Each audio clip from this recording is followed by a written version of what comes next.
Baik, Kang Richard, apakah sudah terhubung? Iya, sudah. Baik, langsung saja. Kang, sebelum dimulai, saya mau membacakan dulu sedikit ya, Kang ya. Kita beranjak pada sesi narasumber yang kedua, yaitu telah hadir pada kesempatan pagi hari ini Bapak Richard Sandi Aswin selaku Asisten Manajer Talent Management of Ismaya Life dengan materi yang akan berfokus pada what is the important for event and how to handle or manage talent for an event. Sebelum kita mulai, mari kita simak video profil beliau terlebih dahulu.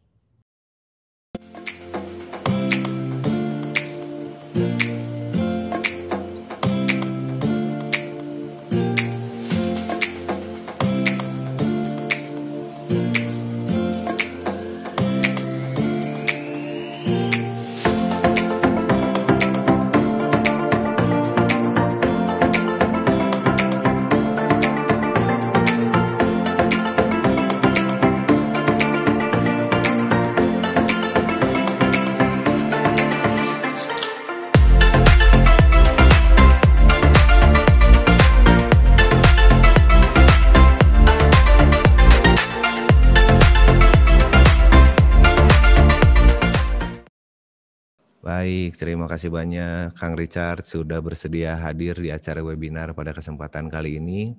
Kalau kita bicara Ismaya sih udah pasti jaminan mutu ya Kang ya. Konsernya nggak pernah nggak laku, Ya, betul ya Kang ya? yang ajarin.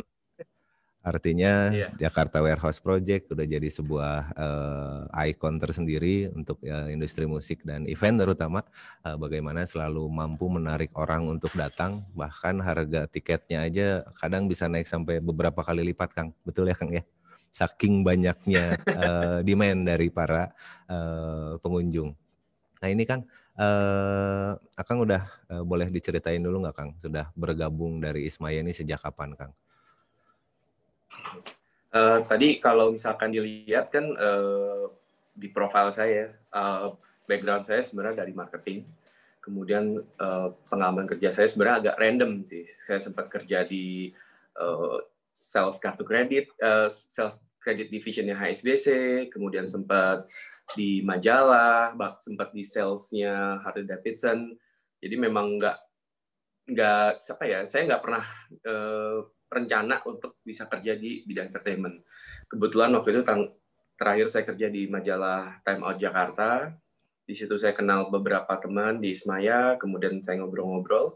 Mereka bilang mereka ada bentuk divisi baru, yaitu Ismaya Life. Di situ saya join dari 2011, kecebur sampai sekarang. Sampai sekarang jadi masih ya Kang ya? Masih tetap terus semangat berkarir untuk Ismaya. Nah, Kang, nanti pasti banyak nih bakal yang ditanya ya Kang ya, karena kita bicarakan banyak sekali event internasional yang di-arrange oleh Ismaya, tentu saja talent-talentnya pun kan dari luar negeri berarti. Ini pasti memiliki kompleksitas yang sangat luar biasa. Artinya Kang Richard ini kan terutama bertanggung jawab sebagai talent pasti sudah banyak sekali pengalaman bagaimana harus menghandle artis-artis internasional. Nah, Kang Richard sudah siap dengan pemaparannya, Kang? Iya. Baik, pemirsa sekalian, kita saksikan pemaparan dari Kang Richard. Pada Kang Richard kami persilahkan. Oke, untuk yang pertama ini kita bahas the importance for event implementation, yaitu dari sisi penyelenggara acara. Apa sih pentingnya ada divisi talent management? Gitu. Okay, next slide. Utamanya adalah memastikan kelancaran acara, khususnya peranan si talent itu di acara yang dikerjakan. Kemudian tadi juga udah sempat disinggung berapa kali, kelancaran mengurus talent itu juga menyangkut nama baik dan kredibilitas penyelenggara acara, karena dunia entertainment itu sempit, orangnya itu-itu aja. Antar promotor saling ngobrol, antar manajemen saling ngobrol, antar artis ngobrol, bahkan antar vendor pun ngobrol.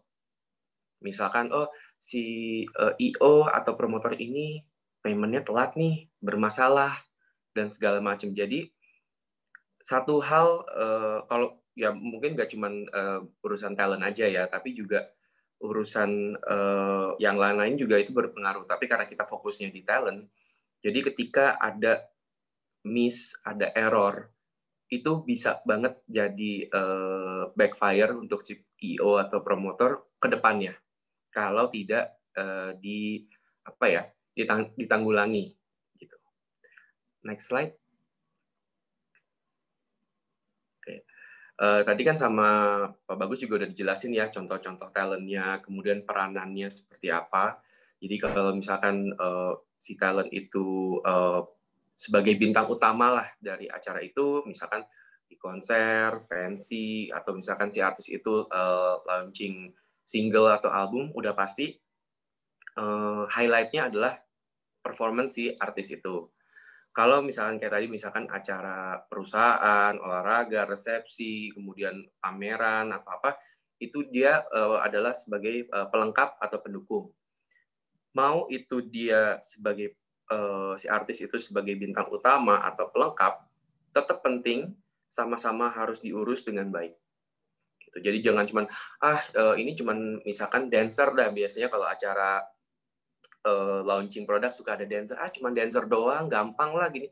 Tetap aja, ketika sesuatu hal kecil digampangin, di hari acara, itu bisa menjadi suatu yang fatal. Jadi ganggu kemana-mana. Gitu. Jadi jangan pernah bilang, ini cuman MC, kasih aja bangku, kasih minum, kasih makan, udah beres. Ketika MC mood-nya jelek, dia nge-hostingnya jadi nggak happy atau gimana, itu juga kan jadi ngeganggu ke acaranya. Next slide. Oke. Tadi juga saya udah bahas ini ya. Jadi kalau misalkan si bintang utama itu eventnya yang memang dibuatnya buat dia, kalau pelengkap eventnya tetap ada, tapi artis itu hanya untuk faktor entertainment di acara itu. Next slide. Oke. Tadi Mas Rizky juga udah jelasin ya soal step-stepnya. Ini saya hanya melengkapi dari sisi penyelenggara acara. Seperti tadi udah dibilang, pembicaraan pembuka itu misalkan nanya jadwal, artisnya bisa apa enggak, kemudian nyocokin harga dan segala macam. Kalau saya nambahin di sini, penyelenggara acara harus terbuka sama manajemen. Oh, ini acaranya buat ini, Mas. Acaranya buat ini. Jangan sampai bilang, ya nih, Mas, ini acara corporate, tapi ternyata misalkan ada launching produk, atau misalkan saya pernah dengar ada teman manajer salah satu artis, tiba-tiba itu acara partai. Sementara si artis nggak mau dia dikorelasikan dengan partai tersebut, karena dia memilih untuk netral. Gitu. Jadi harus jelas juga. Tadi kan disebut soal endorsement artis. Ada artis yang, artis saya nggak bisa kalau di acaranya disponsori oleh misalkan produk sejenis tapi brand lain. Atau artisnya nggak mau kalau misalkan acaranya di-endorse produk rokok atau alkohol.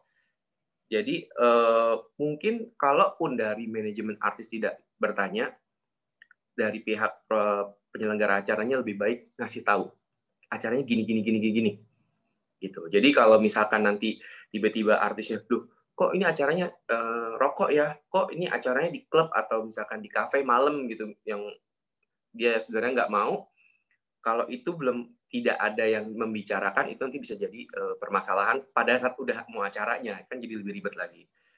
Kemudian dari sisi penyelenggara acara, jangan lupa nanya riders. Tadi juga Mas Rizky sempat jawab ya, kayak misalkan, artisnya harus bisnis kelas nih. Loh, artisnya misalkan kan cuma 2 orang, sama manajer 3, tapi kenapa jadi minta 5?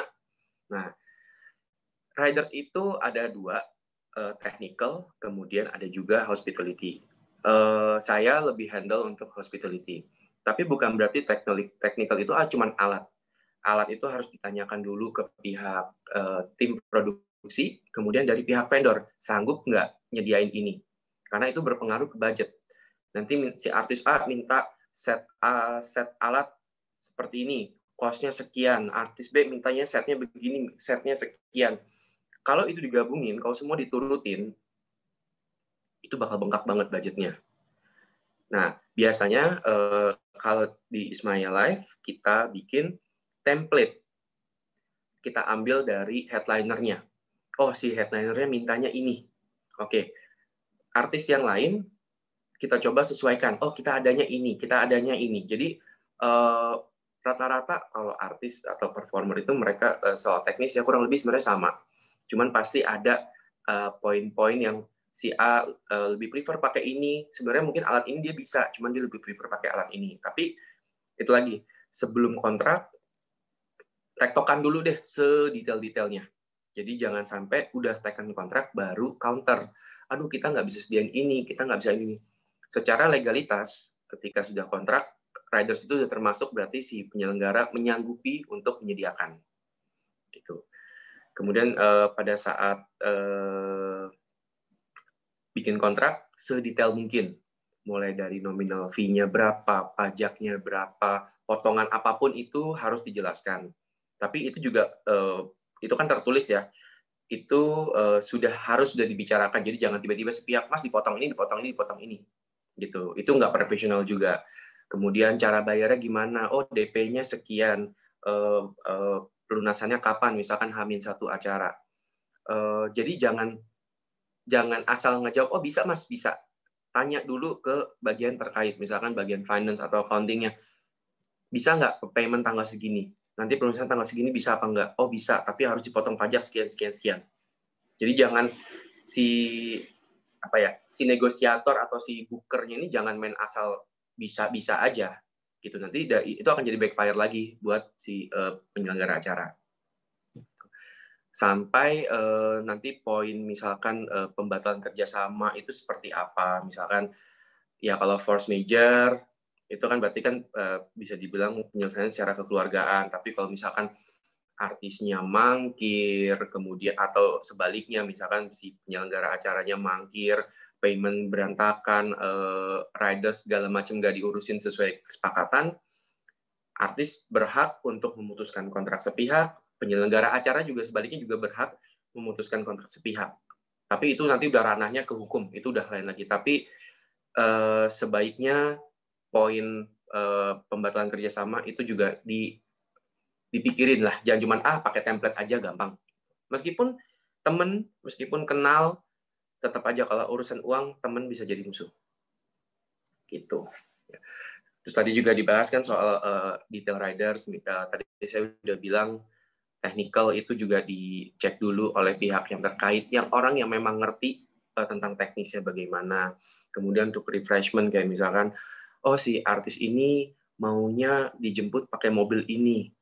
Mungkin secara budget tidak memungkinkan, atau let's say misalkan ini saya pernah dengar beberapa kasus misalkan pensi ya, artisnya minta pakai Alphard, dijemputnya pakai Innova.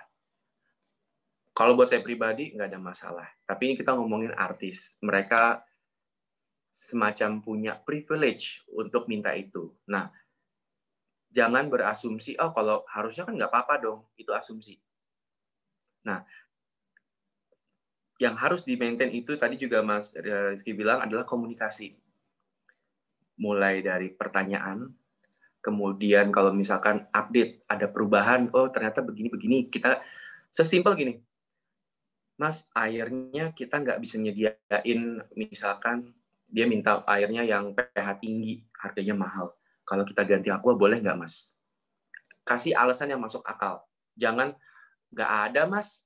Ternyata pas dia datang, pas dia let's say misalkan mampir ke minimarket, ada kok nih. Dia akan ngerasa dibohongin. Itu mengganggu hubungan baik. Karena kerja kan itu kan nggak entertainment tadi itu orangnya cuma segitu-segitu aja, dan masa sih cuma mau bikin event sekali? Gitu. Pasti kan pengen berkelanjutan. Gitu. Atau misalkan ada masalah, ya nih Mas, ternyata acaranya harus dipospon karena izinnya atau apa belum beres. Kalau reschedule tanggal segini bisa apa enggak? Gitu. Atau misalkan kita udah coba booking nih tiket pesawat yang diminta, tapi pesawatnya full. Tapi kalau misalkan diganti dengan airline lain boleh nggak? Gitu. Jadi ketika ada permasalahan, pengalaman saya, jangan cuma datang dengan masalahnya apa, tapi opsi solusinya apa. Jadi jangan cuma, iya ini nggak bisa. Terus solusinya apa? Ntar deh dipikirin dulu. Sebelum disampaikan, pikirin dulu. Gitu. Karena itu jadi mempercepat prosesnya juga. Gitu. Juga, again, meskipun kita komunikasinya bukan sama artis, misalkan sama business manager atau sama roadman, mood-nya juga jadi lebih enak. Oh yaudahlah mas, nggak apa-apa deh kalau gini-gini.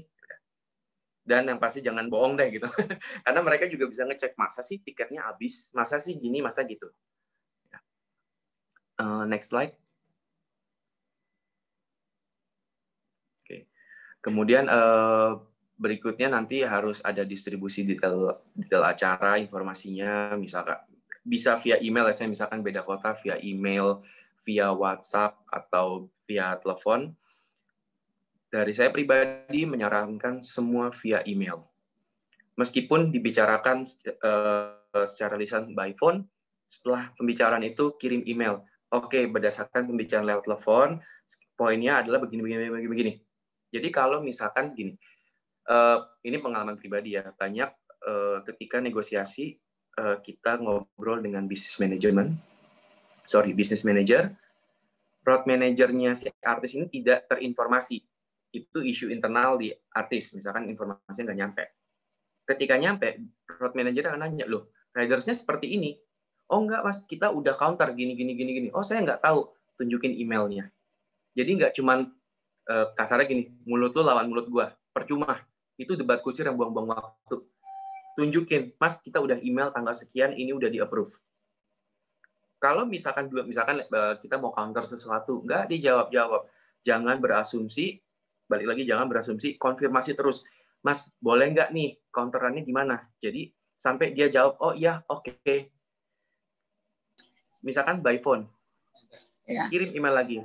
Oke, berdasarkan pembicaraan tadi via telepon, sudah disepakati perubahannya sekian gini. Jadi kalau misalkan ada pertanyaan di lapangan, kita ada bukti otentik. Gitu. Kemudian yang biasa diinformasikan itu udah pasti adalah jadwal soundcheck-nya, kemudian durasi soundcheck-nya berapa lama yang bisa. Kadang-kadang artis ada yang mintanya 2 jam, oh tapi tidak memungkinkan, misalkan cuma bisa 1 jam gitu. Terus kemudian jadwal performnya berapa lama, misalkan oh jam sekian sampai jam sekian, terus lokasi, waktu dan acaranya di mana, denahnya juga perlu diinformasiin karena ini juga menyangkut safety, di mana misalkan ada keadaan darurat, si manajemen artis dan artisnya juga tahu kemana sih mereka harus evakuasi. Gitu. Kemudian juga biasanya dari manajemen artis akan nanya, nggak cuman LO-nya siapa, tapi biasanya kita langsung kasih tahu aja leader-nya siapa, kepala penyelenggaranya siapa, terus yang head bagian production-nya siapa, atau stage manager-nya siapa, kemudian bagian hospitality-nya siapa. Jadi ketika ada pertanyaan, mereka bisa langsung kontak orang-orang yang memang di bidangnya. Nggak salah orang, misalkan nanya urusan, ini nanti untuk makanan, tapi nanyanya ke stage manager, dia nggak akan bisa jawab. Gitu. Kemudian dari tanggung jawab penyelenggara acara, harus ada final check.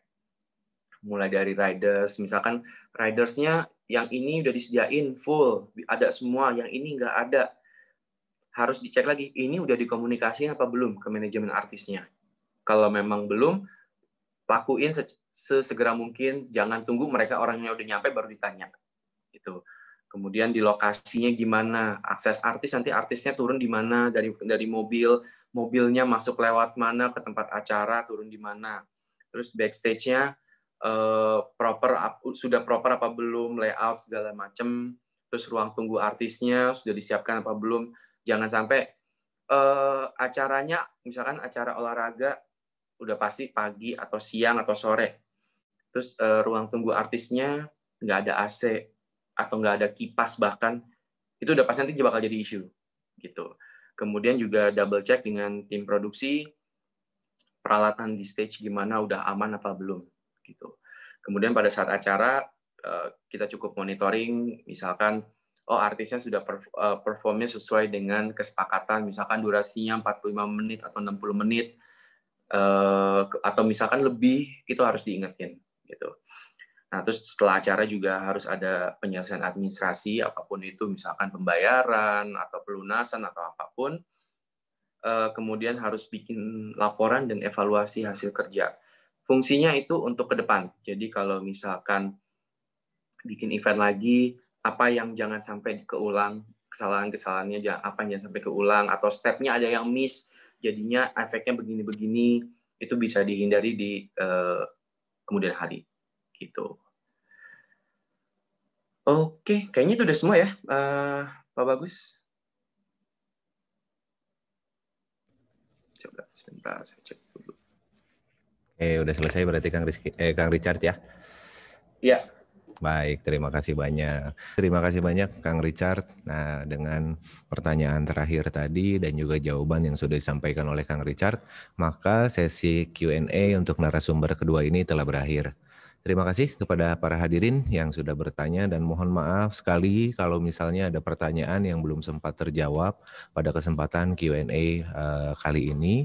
Selanjutnya izinkan saya untuk menyampaikan kesimpulan dan poin-poin penting dari sesi bersama Kang Richard pada kesempatan pagi hari ini.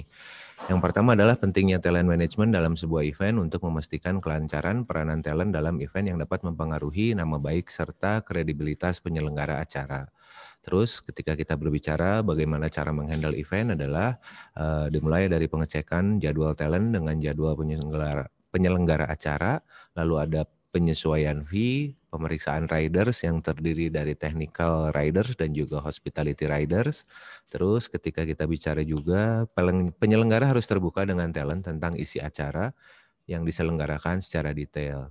Nah, ada catatan penting juga ketika kalau kita sebagai organizer memenuhi semua riders, maka akan terjadi pembengkakan budget. Biasanya sih akan dibikin template atau poin-poin yang dapat disesuaikan sedetail-detailnya.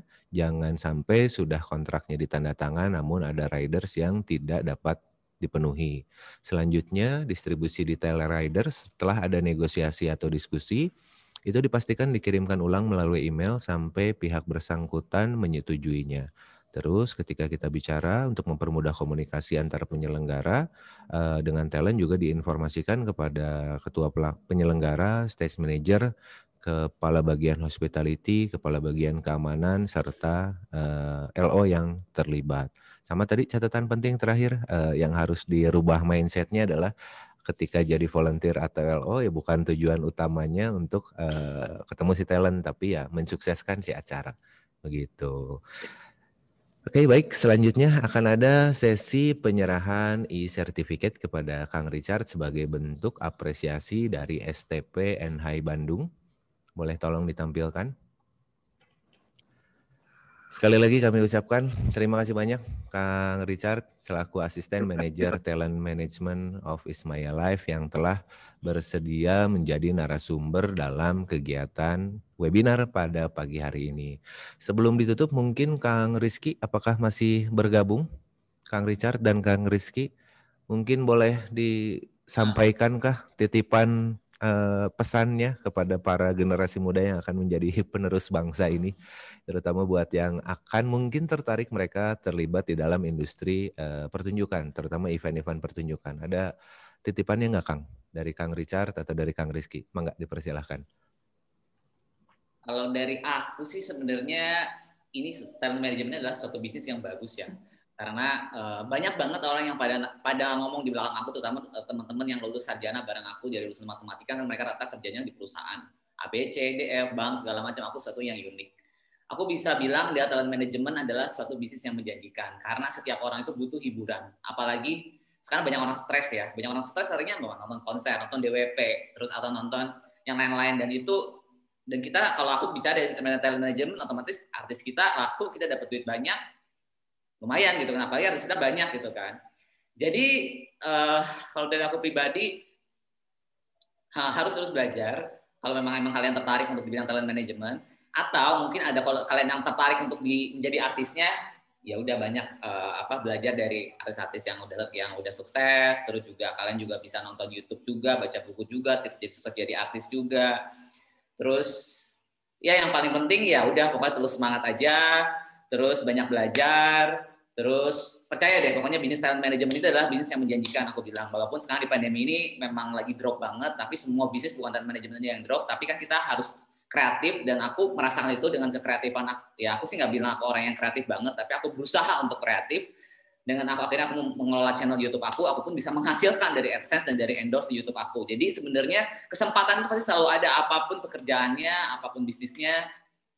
Aku rasa itu adalah suatu bisnis yang menjanjikan, terutama talent management itu sendiri. Buat Pak Richard, saat collab ya di YouTube channel aku ya, di Ngobris ya. Oke, udah langsung siap-siap buat collabs.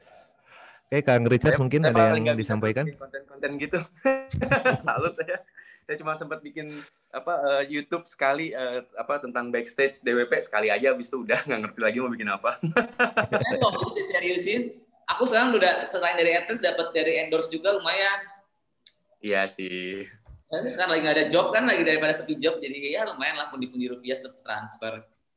Betul, Richard masih pusing ngapalin riders kayaknya ini. Masih harus dihafal soalnya. Tadi kita share mungkin tentang artis luar negeri di YouTube channel aku belum pernah tentang konten tentang itu. Siap. Nanti kita ngobrol lagi. Nah, Richard mungkin ada yang mau disampaikan? Mungkin tadi kurang lebih sama kayak Mas Rizky. Mau kerjaan apapun, kalau dijalannya sungguh-sungguh sih pasti menghasilkan. Jangan ngelihat orang yang udah jadi lah ya, tapi lihat ketika mereka belumnya, prosesnya. Karena kalau cuma ngeliat enaknya, semua orang pengen enaknya kok gitu. Bisnis kayak misalkan kayak Mas Rizky atau kayak misalkan saya nanti suatu hari saya bisa punya ini sendiri, apa namanya, IO sendiri. Jadi dimulai dari volunteer, kerja yang benar, kemudian jadi LLO, freelance, kemudian nanti bisa ditarik ke IO atau promotor, jadi staff. Habis itu bisa lagi nanti jadi pemilik usaha sendiri di bidang yang sama. Gitu. Jadi jangan merusak kesempatan buat hal-hal yang sepele dan sesaat. Coba supaya ini bagus nih bisa masuk Instagram konten. Jangan. Kalau kalian kalau jadi artis mah beda lah ya, itu memang harus nyari konten. Tapi kalau jadi pekerja si penyelenggara acaranya, pikirin, karena itu tadi dunia entertainment itu kecil lingkupnya, orangnya itu aja. Ada satu omongan nggak bagus, bukan berarti ngomongin, tapi mereka pasti berbagi informasi. Gitu. Baik, terima kasih banyak Kang Richard dan juga Kang Rizky. Sebelum ditutup, izinkan Bagus mengingatkan kepada para hadirin untuk dapat mengisi form kuesioner melalui link yang sudah ada di fitur chatbox sebagai salah satu syarat untuk mendapatkan e-certificate. Kami juga ingin mengucapkan terima kasih kembali kepada official partner kami. Yang pertama adalah Himpunan Mahasiswa Administrasi Niaga Politeknik Negeri Jakarta, lalu ada Breeze Entertainment, lalu media partner kami selanjutnya adalah Himpunan Mahasiswa Pengelolaan Konvensi dan Acara Politeknik Pariwisata Palembang, Himpunan Mahasiswa Mais dan Event Politeknik Pariwisata Bali, lalu ada Himpunan Mahasiswa Pariwisata Universitas Pancasila, Himpunan Mahasiswa Hospitality dan Pariwisata Universitas Bunda Mulia, Himpunan Mahasiswa Pengelolaan Konvensi dan Acara Politeknik Wilmar Bisnis Indonesia, Himpunan Mahasiswa Event Universitas Prasetya Mulia, Infokupedia.id, info.seminar.nasional, info event, Seminarland, update lomba event apa aja, blog mahasiswa, dan 18news.id. Sebagai penutup, kembali saya ucapkan terima kasih kepada Kang Rizky dan juga Kang Richard, Bapak Ibu dosen STP Bandung yang telah hadir, serta kepada 426 peserta yang telah mendaftar dalam kegiatan webinar ini. Mohon maaf apabila saya ada salah kata ataupun kata-kata yang kurang berkenan. Terakhir izinkan ditutup pakai pantun Kang Richard dan Kang Rizky. Saya mau baca puisi cuman kelamaan, jadi pantun aja mungkin ya. Nonton konser naik kereta ke Kediri bareng sama Aura Kasih dan Titik Puspa. Saya Bagus Gita pamit undur diri. Terima kasih dan sampai jumpa. Wassalamualaikum warahmatullahi wabarakatuh. Salam sehat selalu, tetap sehat selalu. Terima kasih banyak. Terima kasih.